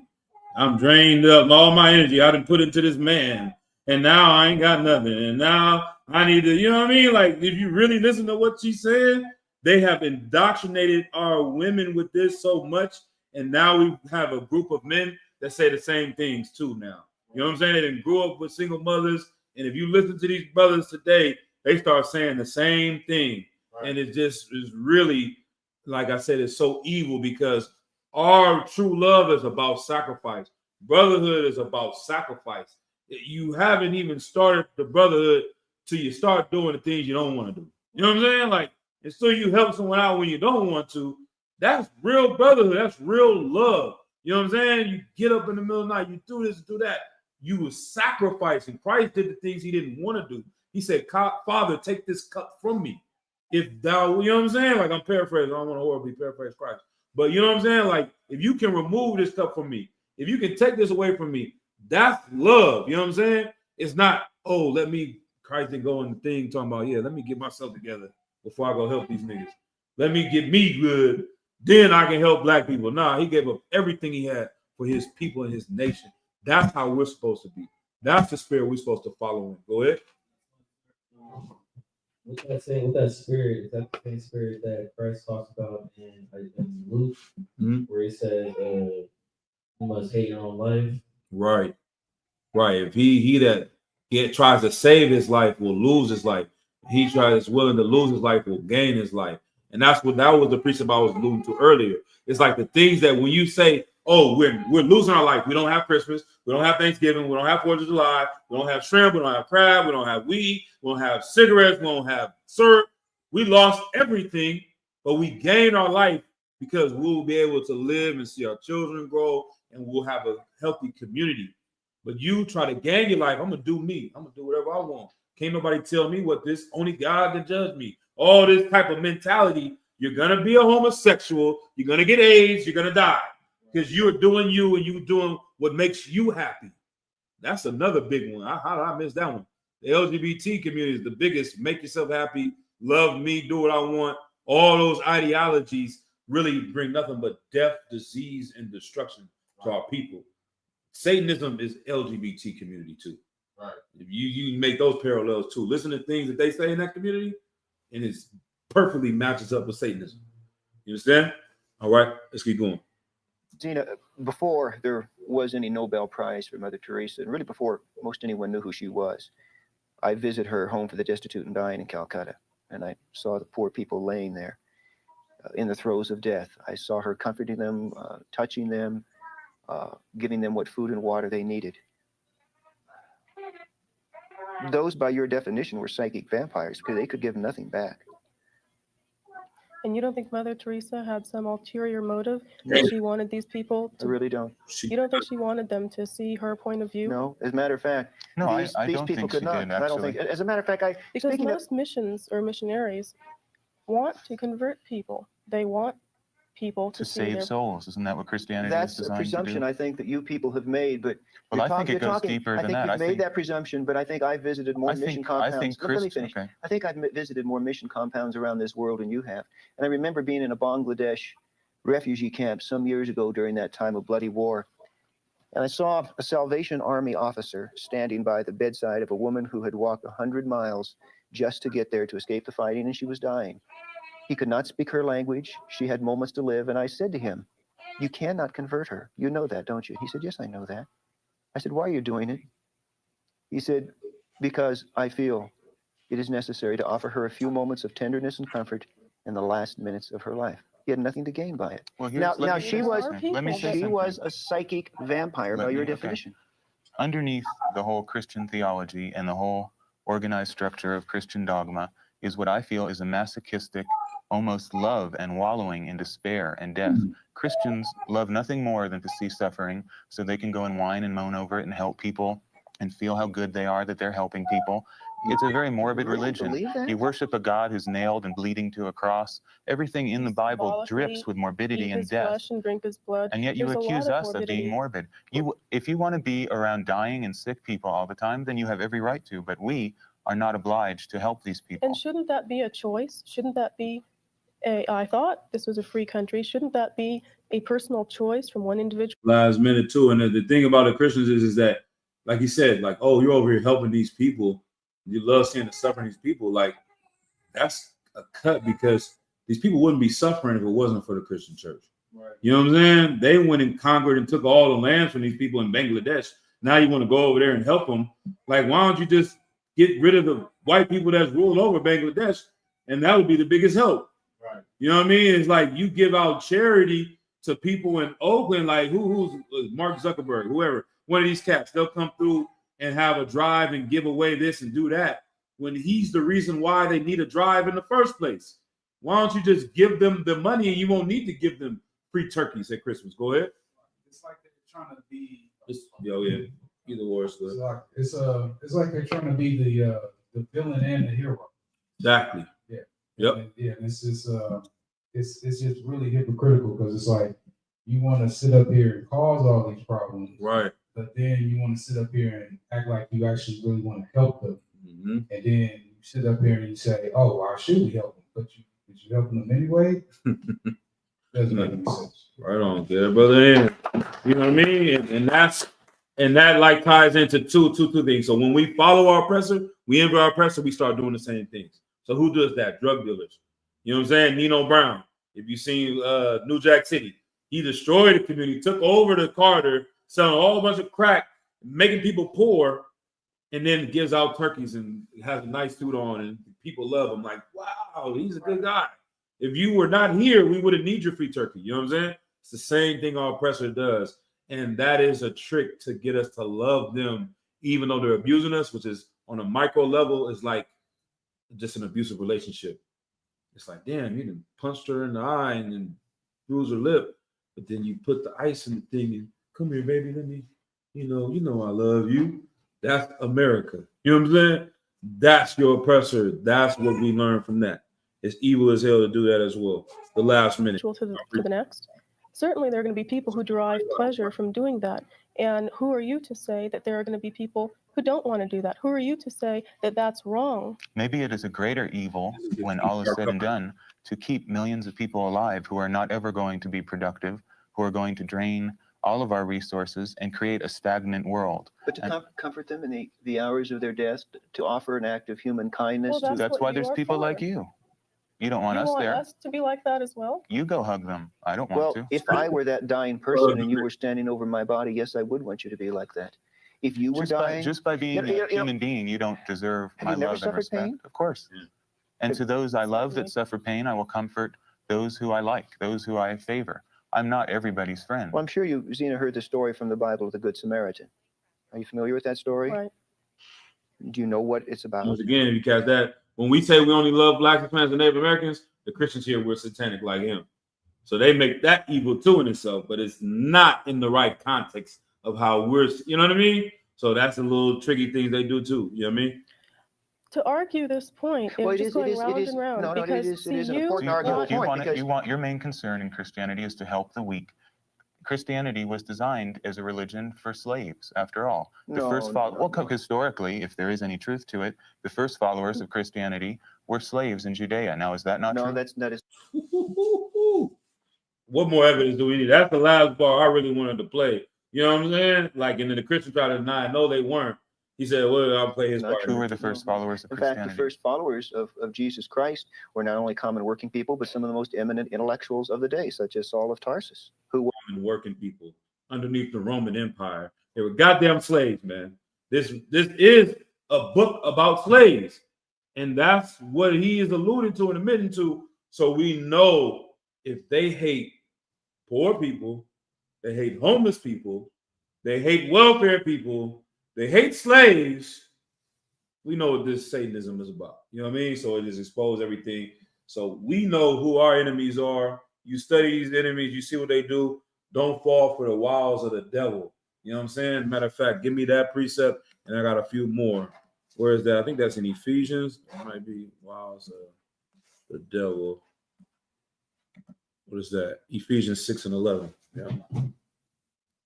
And I got a few more precepts. I'm gonna cut this video off and we're gonna go. Boom.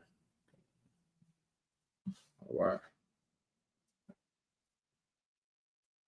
All right. Whoever got it, go ahead and read it first.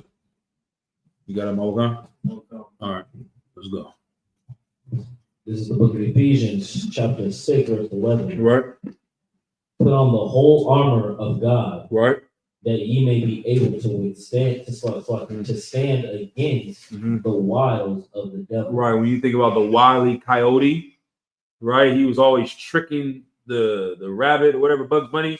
You put the thing like it's a tunnel to drive through. It's a brick wall behind it. It's a trick. Be careful of the wild. Put on the armor of God. Get into class. Learn this Bible. Get the understandings. Get the breakdowns, and understand who your enemy is, so that you won't fall for their tricks and their traps. Because it looks like one thing. It sounds great. God loves everybody. It sounds great. You should care about yourself before you help somebody else. It sounds great that you should indulge and live your life and be free and do what you want. All the laws are turned away with. That sounds like a good thing to follow, but it's really a trick and a trap. Go ahead. No sweat. Verse 7. Mm-hmm. Even as it is meet for me to think this of you all, Mm-hmm. because I have you in my heart. Okay, my fault. It doesn't go to where he goes around like a roaring lion. Is that in there? That's another part. It's another precept. But that's the wild if it's not there. Wow. All right. That's another precept as well. You can look that one up on your own time. The devil goes around like a roaring lion to devour. Like he wants to destroy us, and we have to put on the armor of God and use wisdom to see who he is. All right. Let's drop that. Let's go to Give me 2nd Ezra chapter 6 and verse 9. He said, this is a religion of slaves. He is right. This is a culture of slaves. This is here to free us. Go ahead when you got it. Or what you saying now, young man? First Peter 5 and verse 8. Go ahead, read it. You can read it without the mic, so I'll just read it loud. Be sober, be vigilant, because your adversary, the devil, as a roaring lion, walketh out, seeking whom he may devour. Right. I think That's it. Yeah. He goes like a roaring lion. And that's how they are. They want to liken themselves to this dominant species, this dominant animal. And they're like, we have to destroy the weaklings. We have to kill off the poor. We have to get rid of the destitute and welfare state. And we will enrich the planet Earth and make the Earth a better place. And that's the mindset. Now imagine somebody, so it's like these little people are the little people. Imagine that Donald Trump really believes this. And now he has the Secret Service, nuclear bombs, all the money of the richest nation on earth, and he's pushing this agenda. That's what he's doing right now.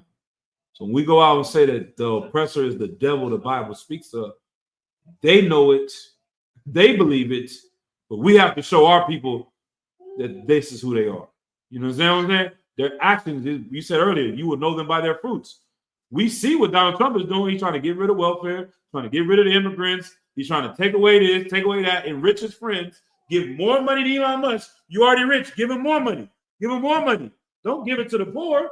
We need to get rid of these people. Hopefully we can build up AI enough so that we don't need niggas to pick our food anymore. We can kill them all off. That's the agenda. Anything else we got? What we got in that one I wanted up? It's the book of 2nd Ezra, chapter 6 and verse 9. Right. For Esau is the end of the world. Right. And Jacob is the beginning of it that followeth. This is what Christ was talking about. He was telling them that the day of vengeance, the Esau is the beginning of the world, or no, the end of the world, but Jacob is the beginning of thereafter. Like now is our time. The more and more this place falls because of their greed, the more and more we're going to see our people start rising up.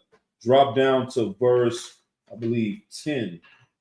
Let me see, 2nd Ezra 6. Go to verse 18. Verse 18. And it said, Behold, the days come that I will begin to draw nigh and to visit them that dwell upon the earth. Right. Keep going. Verse 19. And will begin to make inquisition of them. Inquisition of them, that they be, what they be that have hurt unjustly with their unrighteousness. Right. And when the affliction of Sion shall be fulfilled. Right. And that's when we're going to end our suffering. I mean, blacks, Hispanics, and Native Americans are going to be the ones that rule this place. All right. Give me, I got a few. We're going to run through them. Give me Tobit 1 and 16. And then, yep. Oh, yeah, 902. I don't want to hold it too long. This is the book of Tobit, chapter 1, verse 16. Right.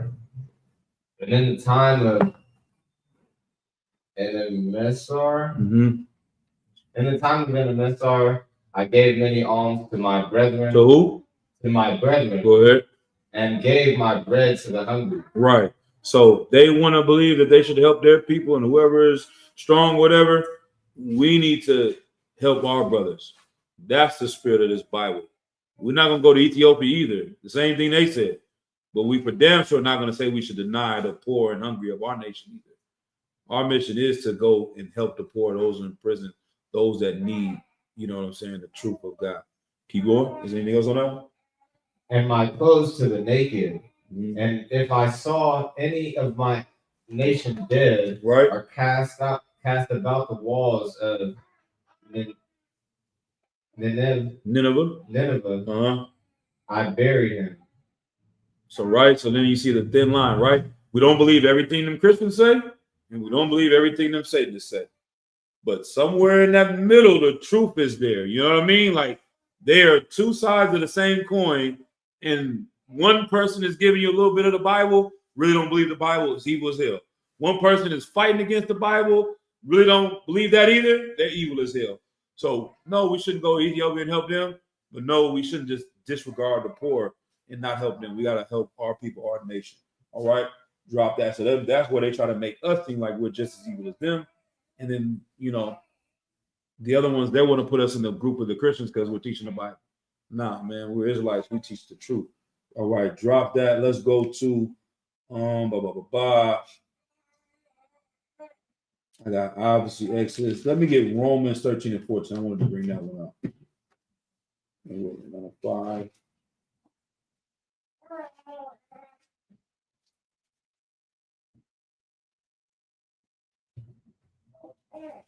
Verse 14, sir. Go ahead. What'd I say? Chapter 13. Verse 14, sir.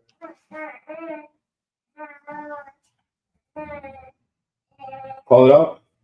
The book of Romans, chapter 13, and verse 14. 13 and 14, yeah, that's it. But put ye on the Lord, Yahushua Mashiach. Right, put on Christ. And make not provision for the flesh. Right, so this is talking about put on Christ. We should emulate Christ and be like Christ. But don't make provisions. Don't provide for your flesh. The things that your flesh want, you got to learn how to deny yourself, get disciplined, and do what is right according to the laws of God. And that's the opposite. That's the indulgence that they tell you to do. Indulge, do whatever your flesh wants, do as thou wilt. A lot of evil comes from that, and nothing good comes from it. And for us to follow the laws of God, even the Christian church tries to make it seem evil for us to be disciplined. But that is where the true righteousness comes from. All right. That was just that for your precepts, but we can get down to these more on another time. We want to. But also talking about Christ as a man that just wants to just lie down and die. Give me Luke 19 and 22. And then y'all can write these down. Oh, yeah. The book of Luke, chapter 19, and verse 22. Right. And he saith unto him, Out of thine own mouth I will judge thee, thou wicked servant. Thou knowest that I was an austere man. Right. He knew that Christ is an austere man.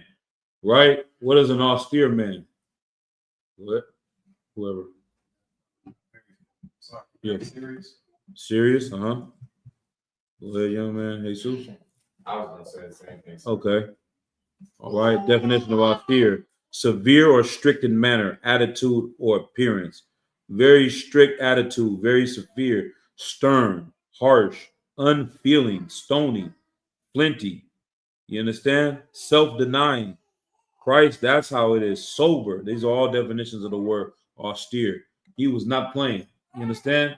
Like General Hyman is an austere man. Commander Johanna is an austere man. Captain Ashaparian is an austere man. You know, sidebar, listen to Captain Mashak yesterday. He was saying you will know someone by their characters, and you don't have to know something more about them to know something is true or not. And he said basically there was a time they called him, pranking him after camp.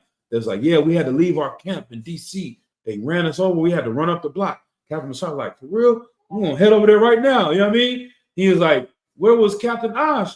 He was like, yeah, Captain Osh ran with us, man. We got over there. He said, oh no, I know y'all joking. He said Captain Osh is gonna die on that corner. He ain't leaving.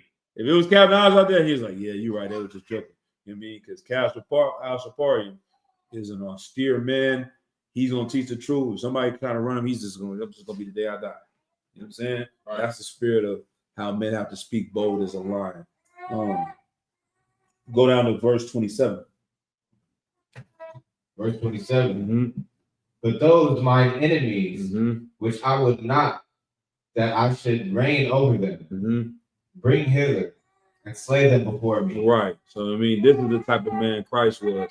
He's coming back to put things in order and he's going to catch a lot of bodies. Salaki. You know what I mean? Like, Christ is an austere man. He's not playing. But, you know, for time's sake, I won't go through anything else. I had a couple more precepts in Ezra 6 and 20. Talks about us being slaves. Lamentations 1 and 5 is a good one. Lamentations 4 and 22.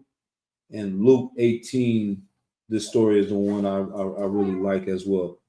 If I can, if y'all can bear with me 2 more minutes, is we good? Give me Luke 1 and 18 and 1. This will be the last one. Yeah, Christ wasn't no pansy. Christ wasn't no Salakia. And this is Luke chapter 18, verse 1. Right. And he spake a parable unto them to this end, that men ought always to pray and not to faint. Saying, there was in a city a judge which feared not God, neither regarded man. Right, yeah. This judge was an evil judge. He didn't care about God. He didn't care about man. He just was heartless. You know what I mean? Kind of like how these Edomites was talking. He didn't give a damn about nothing. Go ahead. And there was a widow in that city, and she came unto him, saying, avenge me of mine adversary. Right, please. These people that have harmed me, punish them. Give me justice. They put our people in prisons. They put crack in our communities. They raped our women. They molested our children. Give me justice against my adversaries. Avenge me. Go ahead. And he would not for a while, but afterward he said within himself, though I fear not God, nor regard You man. know, I don't care about the Lord. I don't give a damn about nothing. Y'all know Juice. Y'all seen Juice? You might be too young for that. Tupac said, you know what? I didn't like that at first when he said that. But actually, I don't give a damn about myself. I don't give a damn about nothing. I don't even damn about you. And you know what I mean? Like, I don't give about nothing. This is how this means. I don't care about God. I don't care about man, nothing. You know what I mean? This is spirit. Keep going. Yet because this widow troubleth me, Mm-hmm. I will avenge her, lest by her continual coming she weary me. All right, he's like, yeah, I don't even care about it, but she keeps bothering me about this. I'm gonna give her what she wants. Keep going. And the Lord said, hear what the unjust judge said. See what this unjust judge, he's taking briberies, he's letting the guilty go away, he's convicting the innocent. See what this unjust did? He gave this woman justice. Keep going. And shall not God avenge his own elect? One more time. Shall not God avenge his own elect? Is he not going to give us justice, his chosen people? It's going to happen. This is the patience and the faith of the saints. This is why we do the work in the UPK. This is why we changed our lives. This is why we prayed unto the Most High to deliver Blacks, Hispanics, and Native Americans. We're seeing it happen right now. World War III that we've been talking about since 1969 is on the news right now, Hakim, Agwadian. They're talking about it on CNN. The scholars, the intelligent people, the ones that run the military are in fear right now because they see the writings on the wall. When are we going to wake up and see that it's time for us to change? Because our God is going to avenge the elect. He is going to give our people freedom for the righteous acts of you, brothers and sisters, man. Going to the Passover, stopping doing the things that we've done, turning a new leaf. The blood of the slaves is crying unto the Lord. The blood of the saints is crying unto the Lord. The millions of people, Nat Turner, Harriet Tubman, Paul, Simon, Samuel, I mean, all the great men, Jeremiah, Isaiah, these men gave up their lives in order to see the things that we have the opportunity to do right now, man. To not follow Satan, not live like these selfish bastards that are out here every day promoting death and destruction in our community. Worshiping some Baphomets, worshiping the Illuminati, painting their fingernails black, and putting eyeliner in, living like disgusting people. That's not our culture. We've got to come back and be a righteous nation and follow these laws and abstain from what the world wants us to do. Cleaning ourselves up is what's going to convict the Spirit of the Lord to give us justice, just like this woman right here. Because Christ, in essence, is that one saying, Lord, please, come on, we've had enough. Get these brothers free. Give them justice. Go ahead and read a little bit more. Verse 7 again. And shall not God avenge them? And shall not God avenge his own elect, which cry day and night unto him, though he bear long with them? Keep going. I tell you that he will avenge them speedily. Nevertheless, when the Son of Man cometh, shall he find faith on the earth? Right. He's going to do it. It's going to be quick, like a thief in the night. These things, that's what I'm saying. We can't play with this. It's going to happen. It's going to like one day, everybody remember before COVID, this is normal. The next thing, everything shut down, whole world. You're like, is this ever even going to go back? I'm like, man, I don't even know if we're ever going to go to a concert or get on a plane. No, like it just seemed like this is it. It's going to be like that. This time is not recovering. Right. It's going to be worse. So why play with the opportunity? Many are called, but few are chosen. Prepare yourself for temptation. You know what I'm saying? Was that second Ezra or is that Ecclesiasticus second chapter? Ecclesiasticus second chapter. You know what I'm saying? Like read that verse. That's what's going to happen and try to take you away from the truth when this is where we need to be in order to find that sanctuary and safeness. You know what I mean? The Lord's going to come quickly like a thief in the night when you least expect it. And it's almost like, how can you not expect it at this point? Seeing the things that are going on every day. So that's that. I appreciate y'all for go ahead up. Is there some more? No, we're not gonna pull that one today. But the while y'all can look into that, we're gonna pull it next week. I'm gonna go ahead and have Officer Mo Khan read the security announcements. So we'll close out the call. Unless anybody have any comments or something before we go. I want to say anything, go ahead. Go ahead. Oh, what Romans 12. Romans 12, what's that say? Romans 12 and 1. I called that? Nah, you Okay. What does it say? You gotta be there for the sacrifice. Our life has to be a living sacrifice. You understand? Like us giving up the things that we want, our carnal flesh, because that's what they said. Love and trust your carnal desires. That's what she said in that interview. We got to deny our flesh, deny our carnal desires, because weed is good. I'm gonna sit here and say getting high is not fun. You understand what I'm saying? I'm not gonna say dealing with popping whores and making money illicitly is not great.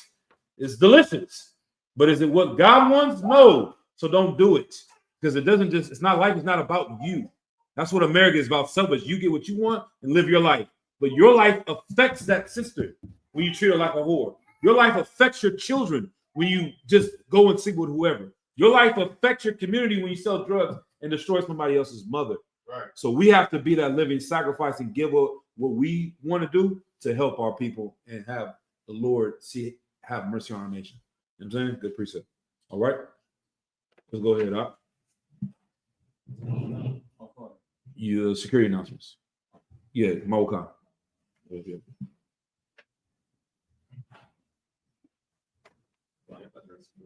No sweat. No. The ISUPK security announcement. We are the ISUPK under commanding General Yohana, starting out of 1 West 125th Street, Harlem, New York. This is the rule for a new brother or sister. When a new brother or sister comes to the school, they are off limits for 6 months. They are to be saluted only. They are here to shed themselves of the world. If they need transportation, the teacher will arrange it. After 6 months, if a brother or sister has an interest in a particular person, he or she must get permission from the head to speak to a brother or sister. There is another 6 months in which the brother and sister will court each other. After this 6-month period, the brother and sister will get permission from the head to marry. Tithes, which is the commandment in Numbers 18:21, Malachi 3, verse 8 through 10. Ma'asharah, it means 10 in Hebrew.